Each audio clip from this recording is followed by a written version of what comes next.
अस्सलाम वालेकुम students, this is Nahid कमल हाशमी और ये हमारा कानून शहादत ऑर्डर 1984 का लेक्चर नंबर 2 है। पहले लेक्चर में हम लोगों ने देखा कि एडमिसिबिलिटी के हवाले से डिफरेंट 8 टाइप्स के रूल्स जो हैं वो क्या हैं, उनको मैंने थॉरली आपको एक्सप्लेन किया। होपफुली आपने उनको अंडरस्टैंड किया होगा। आज हम चलेंगे क्यूएसओ के पार्ट 1 रेलिवेंसी ऑफ फैक्ट से मुतल्लिक, जिसमें आप देखते हैं कि आर्टिकल 1 से लेकर 110 तक के आर्टिकल्स हैं जो आपको बार बार ये रिपीट करते हैं, बात बताते हैं कि क्यूएसओ के अकॉर्डिंग फ़लाँ चीज़ रेलिवेंट है और फ़लाँ चीज़ इररेलिवेंट है या रेलिवेंट नहीं है। ठीक है। अच्छा, इसका part 1 relevancy of facts chapter 1 preliminary है। चैप्टर 1 का नाम। इसमें 2 आर्टिकल्स हैं, short title extent and commencement, और आर्टिकल नंबर 2 है इंटरप्रिटेशन के हवाले से। अच्छा, इंटरप्रिटेशन पढ़ाते हुए मैं आपको थोड़ा सा टच एक और सब्जेक्ट का दूंगी, क्योंकि इंटरप्रिटेशन क्लॉज में आर्टिकल 2 सब आर्टिकल 1 में अमेंडमेंट है एक। अच्छा, वो अमेंडमेंट सिर्फ सब आर्टिकल 1 में नहीं है, 2 सब आर्टिकल 1 में नहीं है। आगे जाके आप देखते हैं कि आर्टिकल 46A ऐड हुआ, 78A ऐड हुआ, आर्टिकल 30 में थोड़ी सी अमेंडमेंट आई, और इसके अलावा मज़ीद कुछ अमेंडमेंट्स हैं जो क्यूएसओ में आई। वो अमेंडमेंट्स किस लॉ के ज़रिए आईं, क्यों आईं, और उनको क्यूएसओ में कहाँ कहाँ प्लेस किया गया, इन सारी बातों को हम इंटरप्रिटेशन क्लॉज वाले आर्टिकल के साथ आज इंशाल्लाह डिस्कस करेंगे। हम चलते हैं अपने लेक्चर की तरफ। इसको मज़ीद हम रीडिंग करते हैं, देखते हैं। जब हम आर्टिकल 1 की बात करते हैं, short title extent and commencement वाले आर्टिकल की बात करते हैं, ज़ाहिर है इसमें 3 चीज़ें हैं।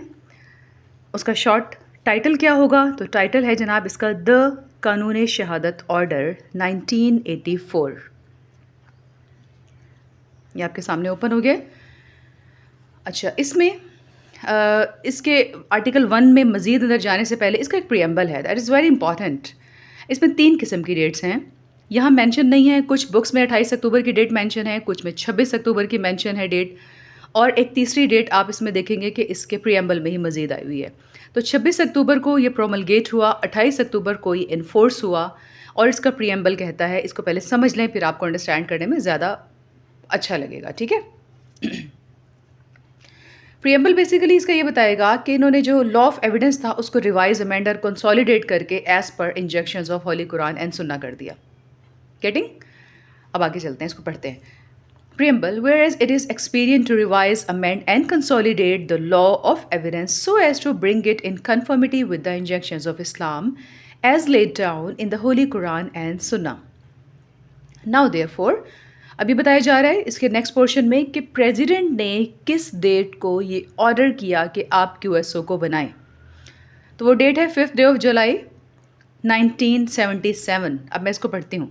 In presence of the proclamation of the 5th day of July 1977 and in exercise of all powers enabling him, President, enabling him in that behalf, the President is pleased to make the following order.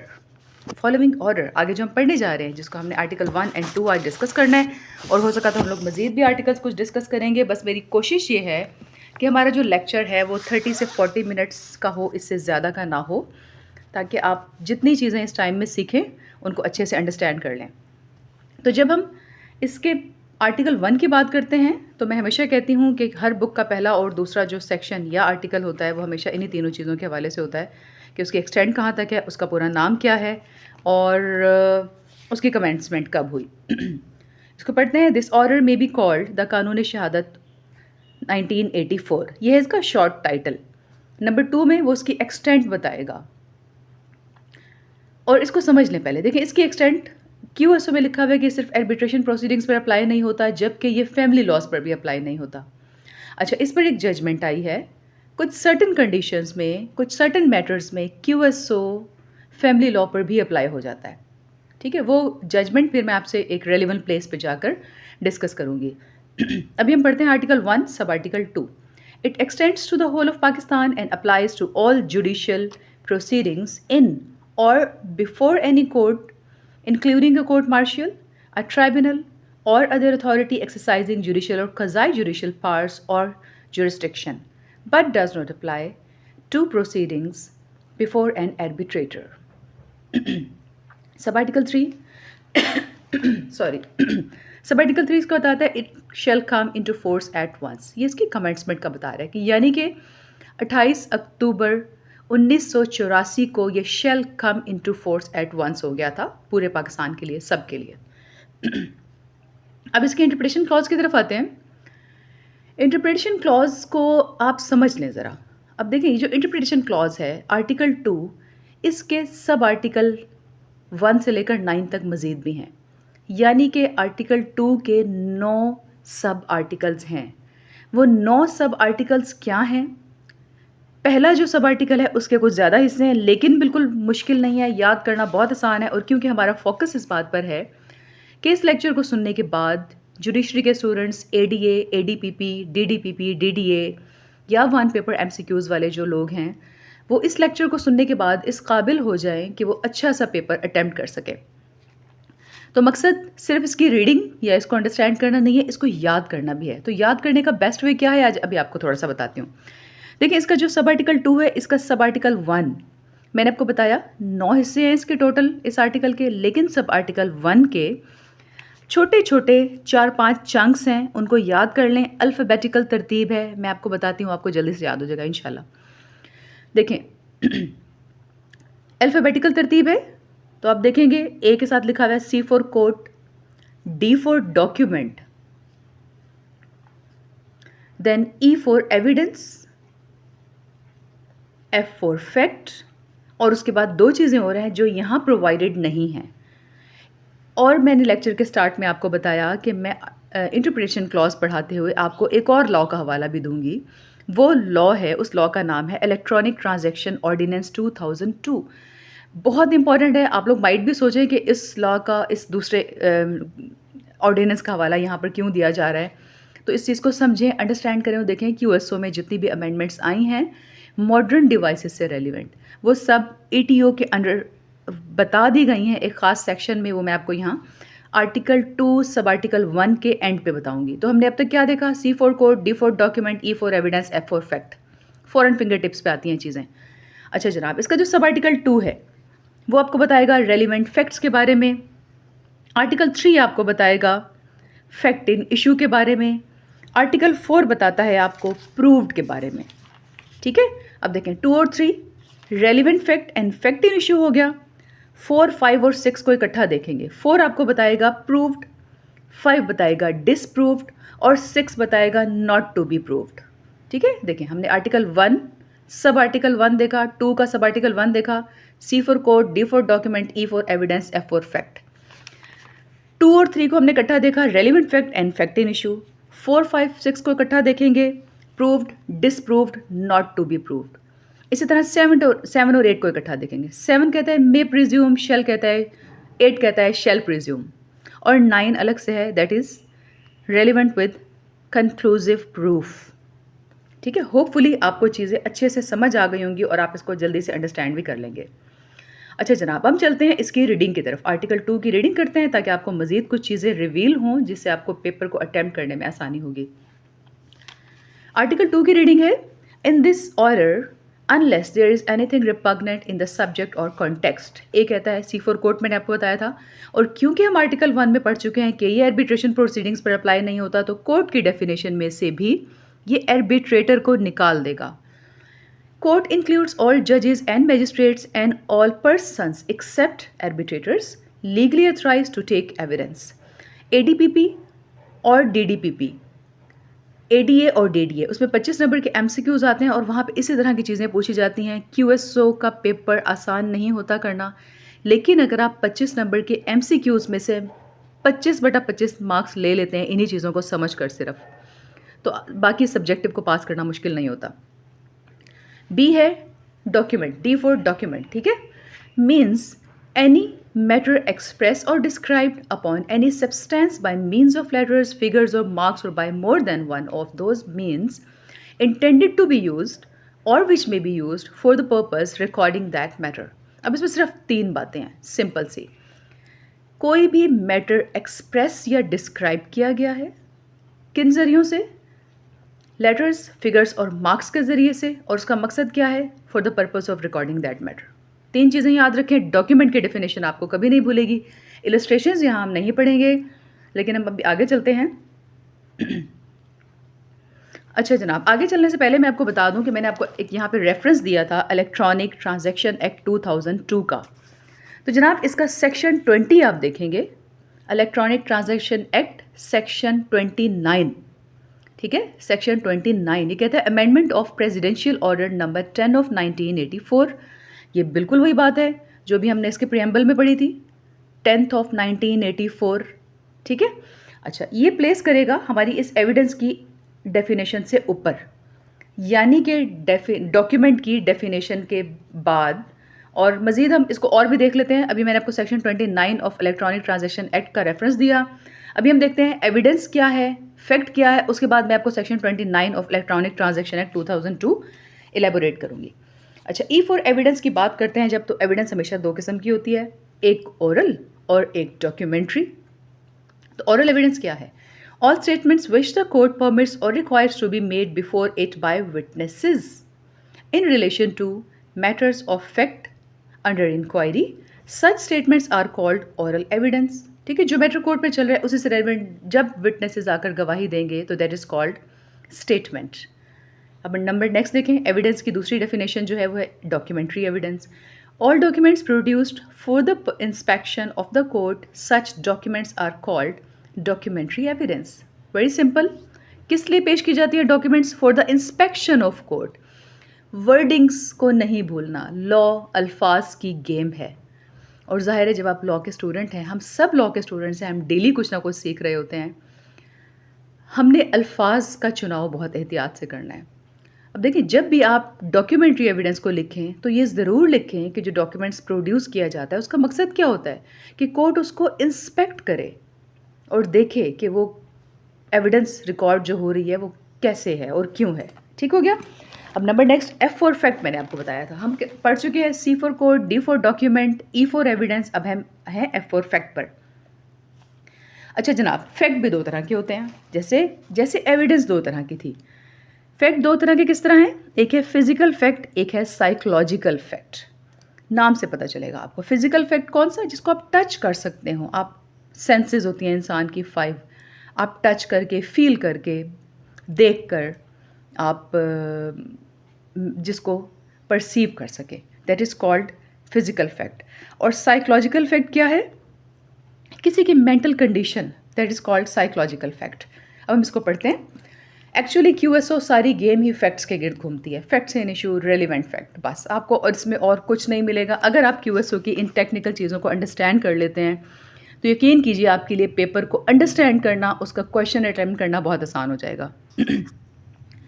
Fact includes anything, state of thing or relation of things capable of being perceived by the senses. जैसे मैंने बताया, senses के ज़रिए जिनको perceive कर सकते हो। And any mental condition of which any person is conscious. कोई भी मेंटल कंडीशन जिसमें कोई पर्सन कॉन्शियस होता है, that is called psychological fact. ठीक हो गया। इलस्ट्रेशंस को अभी स्किप करते हैं और जनाब अब बारी आई है रीडिंग करने की। ईटीओ 2002 का सेक्शन 29। सेक्शन 29 को जब आप देखेंगे उसको हम प्लेस करेंगे यहाँ पर सब आर्टिकल 2 के ऊपर। ठीक है, यानी कि रेलिवेंट फैक्ट पढ़ने से पहले जितनी भी क्यूएसओ में मॉडर्न डिवाइसेस से रेलिवेंट किसी भी एंगल से आप उसको देखें, जो अमेंडमेंट आई वो आपको मिलेंगी लिखी हुई सेक्शन 29 में ईटीओ के। तो सेक्शन 29 ईटीओ का कहता है अमेंडमेंट ऑफ प्रेसिडेंशियल ऑर्डर। इसको पढ़ती हूँ मैं। For the purpose of this ordinance the Qanun Shahadat order 1984 shall be read subject to the amendments specified in schedule two this ordinance. अब जनाब हम चलते हैं इसके शेड्यूल की तरफ। ये आप लोगों को देखना पड़ेगा और शेड्यूल में जो अमेंडमेंट्स दी हुई हैं वो अभी मैं आपको एक्सप्लेन करूँगी। यहाँ पर शेड्यूल में एक अमेंडमेंट है आर्टिकल 2 में, जो आर्टिकल अभी हम पढ़ रहे हैं, ज़ाहिर है इसीलिए मैंने यहाँ पे आपको इसके साथ जिक्र किया। तो वो अमेंडमेंट है, आप लोगों की बुक में भी लिखी हुई होगी, ऑटोमेटेड एक्सप्रेशन की और उसके बाद सर्टिफिकेट की। Then comes towards article 30। यहाँ अभी इस वक्त मैं आपको सारा जो अमेंडमेंट्स हैं वो एक दफ़ा बता देती हूँ, उसके बाद हम आर्टिकल 2 सब आर्टिकल 2 से ऑनवर्ड चलेंगे। मज़ीद जो amendment I as per section 29 of ETO 2002, पहली अमेंडमेंट आर्टिकल 2 में, दूसरी आर्टिकल 30 में, नेक्स्ट आर्टिकल 46 के बाद 46A ऐड हुआ। और मुझे पता है बहुत सारे बच्चों की बुक्स में 46A भी नहीं दिया होता। जैसे कि इस वक्त जो मेरे पास लॉ की बुक इस वक्त आपको PDF फॉर्म में इस वक्त स्क्रीन पे नज़र आ रही है, इसमें भी ये अमेंडमेंट्स प्रोवाइड नहीं है। मैंने बहुत ढूंढा लेकिन मुझे अमेंडेड बुक PDF की नहीं मिली, तो इसलिए मैंने सोचा मैं आपको वो रेलिवेंट लॉ लिंक कर दूं यहाँ पे, ताकि आप उस बुक को खोल के उसको देख सकें। तो आर्टिकल 46 के बाद 46A ऐड हुआ, देन आर्टिकल 59 में अमेंडमेंट हुई है, उसके बाद आर्टिकल 73 QSO का अमेंड किया गया है, फिर 78A ऐड हुआ है, और फिर एंड पे जाके आप देखते हैं आर्टिकल 85 में थोड़ी सी अमेंडमेंट हुई है। मज़ीद एक और अमेंडमेंट हुई है जो रिलेट करती है आर्टिकल 164 से। वो अमेंडमेंट अब रिसेंटली हुई है, और जब हम वहाँ तक पहुँचेंगे तो हम उसको फर्दर डिस्कस करेंगे इंशाल्लाह। अब हम चलते हैं आर्टिकल 2 का सब आर्टिकल 2 रीडिंग करते हैं, ये आपके सामने है। रेलिवेंट फैक्ट के हवाले से है, one fact is said to be relevant to another when the one is connected with the other in any of the ways referred to in the provisions of this order relating to the relevancy of fact। ठीक है, relevant fact क्या है? जो connect करता है एक fact दूसरे fact के साथ। किस चीज़ के लिए? रेलिवेंसी ऑफ फैक्ट के लिए। ठीक है, कनेक्ट करता है रेलिवेंसी ऑफ फैक्ट के लिए एक फैक्ट दूसरे फैक्ट के साथ, तो वो कहलाएगा रेलिवेंट फैक्ट। अब हम पढ़ते हैं आर्टिकल 2 का सब आर्टिकल 3। ये मैंने आपको पहले एक्सप्लेन किया कि फैक्ट इन इशू के हवाले से है। तो फैक्ट इन इशू क्या है इसको समझ ले पहले। फैक्ट इन इशू बेसिकली वो प्रॉब्लम है जिसकी वजह से केस चलता है। कोई सिविल या क्रिमिनल मैटर जिस वजह से, जिस मसले की वजह से चलता है, that is called fact in issue. वो प्रॉब्लम, वो मसला जिसके ऊपर आके पार्टीज़ जो हैं वो एविडेंस देती हैं। एक कॉलिंग पार्टी होती है, एक एडवर्स पार्टी होती है, विटनेसेस को कॉल करती है एक party, that is called calling party. और एडवर्स पार्टी कॉलिंग पार्टी के विटनेसेस पर जिन मामलात को लेकर क्रॉस एग्जामिनेशन करती है, वो सारे के सारे मामलात फैक्ट इन इशू होते हैं। उन्हीं इश्यूज़ को रिजॉल्व करने के लिए कोर्ट्स बनी है, और हम सब जुडिशरी के एग्ज़ाम में अपीयर होना चाहते हैं, पढ़ना चाहते हैं, और ये सब मसले मसाइल इसी के साथ हैं। तो सब आर्टिकल 3 की रीडिंग करती हूँ मैं। The expression fact in issue includes any fact from which either by itself or in connection with other facts the existence, किसी चीज़ का होना, नॉन एग्जिस्टेंस ना होना, नेचर और एक्सटेंट, ईजी बात है, ऑफ एनी राइट, लाइबिलिटी और डिसेबिलिटी। सारे झगड़े इसी के मुतालिक है ना, कोई राइट, लाइबिलिटी या डिसेबिलिटी है या नहीं है, है या नहीं है। एक पार्टी कहती है, दूसरी कहती है नहीं है। आगे इसको पढ़ते हैं, देखें। एक पार्टी असर्ट कर रही है, दूसरी डिनाई कर रही है। इन एनी सूट और प्रोसीडिंग नेसेसरली फॉलोज। ठीक हो गया। एक्सप्लेनेशन इसकी देखते हैं। ये कहती है जनाब, whenever under the provisions of the law for the time being in force relating to civil procedure, any court records an issue of fact. The fact to be asserted or denied in the answer to such issue is a fact in issue. उसने particularly explain कर दिया। Issues frame किए जाते हैं, हम सब जानते हैं, सब हम प्रैक्टिसिंग लोग हैं, हम सबको पता है जो इश्यूज़ फ्रेम किए जाते हैं सिविल मैटर्स में, वो भी फैक्ट इन इशू कहलाते हैं। ठीक, अब हम इसकी इलस्ट्रेशन को फ़िलहाल स्किप करते हैं, लेकिन आपने इसकी इलस्ट्रेशन को ज़रूर पढ़ना है। पेपर्स में जब प्रोपोजिशंस आती हैं तो बाज़ औक़ात इलस्ट्रेशन से ही उठा के वो दे देते हैं। ठीक है, अब मैंने आपको फिर बताया था 4, 5 और 6 को इकट्ठा पढ़ा जाएगा। Proved, disproved and not to be proved. 4 और 5 को आप देखेंगे कि ये बिल्कुल एक दूसरे से उलट लिखे हुए हैं, बाकी सारी वर्डिंग एक जैसी है। 4 कहता है, a fact is said to be proved when after considering the matters before it court की बात कर रहा है। The court either believes it to exist or considers its existence so probable that a prudent man ought, under the circumstances of the particular case, to act upon the supposition that it exists. Court अपना mental level वहाँ तक लेके जाएगी जहाँ तक कि एक prudent mind के इंसान को लगे कि ये चीज़ एग्जिस्ट करती है। आम फहमो फरासत वाला इंसान कहलाता है प्रूडेंट मैन। तो कोर्ट ये देखेगी कि अगर कोई डेड बॉडी ज़मीन पर पड़ी हुई है और उसको बुलेट का एक फायर हुआ है, और निशान भी है, तो आम प्रूडेंट माइंड का बंदा, आम फहमो फरासत वाला बंदा देख के बता सकता है कि इसको गोली लगी हुई है। वो ये कभी नहीं कहेगा कि नहीं जिसको खंजर से मारा गया है, क्योंकि खंजर का निशान ही नहीं है। तो this is called proved fact. जब आम फहमो फरासत वाला बंदा ये देखता है कि ये प्रूव्ड है कि इसको गोली से मारा गया है या खुद मरा है, वो बात की बात है, वो फैक्ट एंड इशू होगा, ठीक है। कोर्ट भी ये देखेगी कि ये प्रूव्ड है बात। नेक्स्ट आते हैं डिसप्रूव्ड की तरफ। आर्टिकल 2 सब आर्टिकल 5 कहते हैं, a fact is said to be disproved when after considering the matters before it the court either believes that it does not exist or considers its non existence so probable that a prudent man ought, under the circumstances of the particular case, to act upon the supposition that it does not exist. Sub article 4 का बिल्कुल उलट है। जैसे आम form फरासत वाला इंसान article 5 sub article 5 में जो एक्सप्लेन किया गया है कि वो समझता है कि फ़लाँ चीज़ एग्जिस्ट नहीं करती, तो वो डिसप्रूव्ड की कैटेगरी में आ जाएगी, ठीक है। नंबर 6 पे आते हैं, ये है नॉट टू बी प्रूव्ड, और इसको समझ लें, ये सिंपल कहता है ना जो सब आर्टिकल 4 में फॉल करता हो ना सब आर्टिकल 5 में फॉल करता हो, that is called not to be proved. अब इसकी रीडिंग करते हैं। A fact is said not to be proved when it is neither proved nor disproved.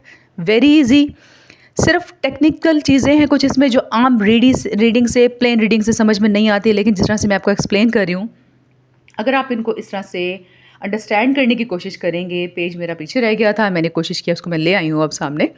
अच्छा, तो आप इनको जब अंडरस्टैंड करने की कोशिश करेंगे तो ये आपको QSO की नेचर समझ में आएगी।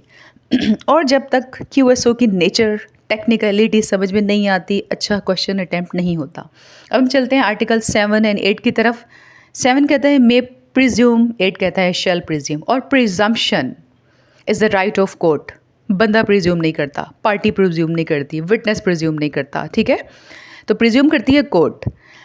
मे प्रिज्यूम, शैल प्रिज्यूम, ये दोनों टॉपिक बहुत अच्छे से डिटेल में एक्सप्लेन किए गए हैं QSO में। आर्टिकल 9 से लेकर आर्टिकल